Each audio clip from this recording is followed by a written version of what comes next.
மகா கணபதி, வல்லப கணபதி இரு சிறப்பு பெயர்களினால் அழைக்கப்படும் விநாயகர் வேதங்களில் மகா கணபதி என்றும் மடியில் அமர்ந்து காட்சியளிப்பதினால் வல்லப கணபதி என்றும் அழைக்கப்படுகின்றனர். பஞ்சலோக சிலையினால் உருவாக்கப்பட்ட இந்த வல்லப கணபதி மிக தத்துவமாக நாங்கள் செய்துள்ளோம்.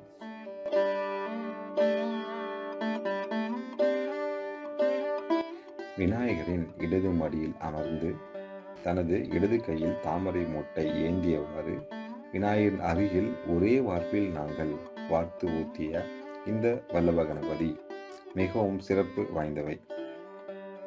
மூசிகம் தாமரை பீடத்தில் மிக பயபக்தியுடன் விநாயகரை வணங்கியவாறும், விநாயகர் தனது தும்பிக்கையில் கலச கும்பத்தை ஏந்தியவாறும் காட்சியளிக்கின்றார்.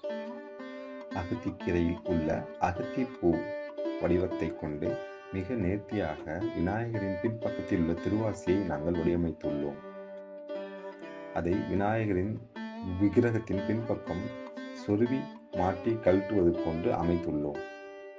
விநாயகர் தனது 10 கைகளையும் வல்லபையையும் விநாயகர் அமர்ந்திருக்கும் தாமரை பீடம் அனைத்தும் ஒரே வார்ப்பினால் நாங்கள் உருவாக்கியுள்ளோம்.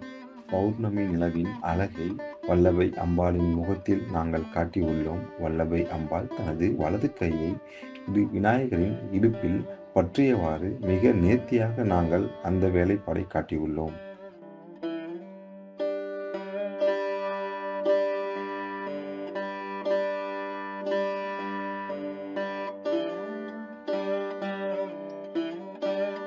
வலஞ்சுழி வல்லப கணபதி தனது கரங்களில் மாதுளை பழம், கஜாயுதம், கரும்பு, சூலம், சக்கரம், சங்கு, பாசம், தாமரை மலர், நெல்கதிர் மற்றும் தனது தந்தத்தை ஏந்தியவாறு மிக தெளிவாக அனைத்து ஆயுதங்களையும் நாங்கள் காட்டியுள்ளோம்.